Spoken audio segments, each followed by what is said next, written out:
సినిమాకి negative talk రావడానికి కూడా కారణం అంటున్నారు. కానీ ఎగ్జిబిటర్లకి దీనివల్ల ఉపయోగం లేదు అంటున్నారు. ఇది ఒక మోసం కూడా అని అంటున్నారు. ఎగ్జాక్ట్గా ఏం జరుగుతుంది? నేనేమంటున్నానంటే బెనిఫిట్స్ అనేది మామూలుగా 200 రూపాయల 150 రూపాయల టికెట్ అనేది బెనిఫిట్స్. తెల్లవారు 4 గంటలకు బెనిఫిట్స్ ఇవ్వడం ఎగ్జిబిటర్ తప్పు, 12 గంటలకు బెనిఫిట్స్ ఇవ్వడం ఎగ్జిబిటర్ తప్పు, దానికి పర్మిషన్ ఇచ్చింది గవర్నమెంట్ తప్పు.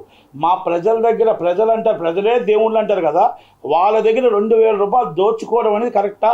ఇది ఒక ప్రొడ్యూసర్ రావట్లే, ఒక డిస్ట్రిబ్యూటర్ రావట్లే, ఒక ఎగ్జిబిటర్ రావట్లే, ఒక దళారీ తీసుకుంటున్నాడు.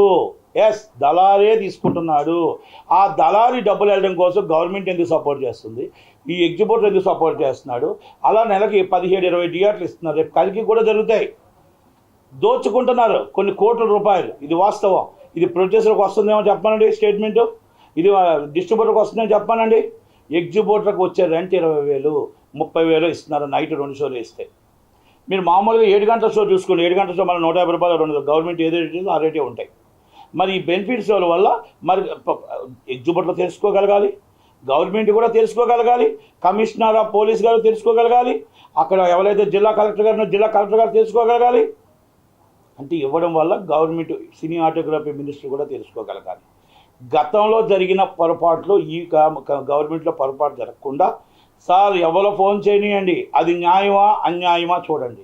న్యాయం కాదు, పలానా నా చుట్టం చేశాడు, నా బంధువు చేశాడు, పలానా నా ఇంటి పేరు ఆయన చేశాడు, నా పక్కన నేను రెడ్డి ఆయన రెడ్డి, నేను కమ్మ ఆయన కమ్మ అంటే మన రాష్ట్రం ఏ రోజుకి బాగుపడదు. అది న్యాయమా అన్యాయమా ఒక్కసారి చూడండి. ఈరోజు జరుగుతున్నాయి ఆంధ్రప్రదేశ్లో అరాచకాలు, అధికార పార్టీ అరాచకం జరుగుతుంటే, ఒక మిషన్స్ మధ్య ఎరగొడుతూ ఉంటే పట్టుకోలేని పరిస్థితుల్లో, కంప్లైంట్లు పెట్టలేని పరిస్థితుల్లో ఉన్నారు పోలీసులు కానీ ఇంకొకరు కానీ. ఈరోజు దొరకలేదు సార్ అంటున్నారు. తలుచుకుంటే మీరు పట్టుకునేది అసాధ్యం కాదు, అది పట్టుకోవాలని అసాధ్యం కాదు. కానీ ఇక్కడే కాదు, ప్రతి దిక్కన కూడా ఒక అరాచకం సృష్టిస్తున్నారు.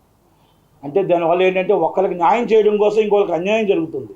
మీకు మళ్ళీ దాన్ని ఎందుకు తీసుకొచ్చానంటే, ఇలా ఈ సినిమా ఫీల్డ్లో కూడా మీరు దయచేసి రేవంత్ రెడ్డి గారు, కోమటిరెడ్డి వెంకటరెడ్డి గారు, కొన్ని ఇష్యూలు జరిగాయి మొన్న ఇష్యూలు ఏంటంటే అప్పుడప్పుడే మీకు గవర్నమెంట్ వచ్చింది కాబట్టి మీరు తెలిసి తిరిగి జరిగి ఉంటాయి.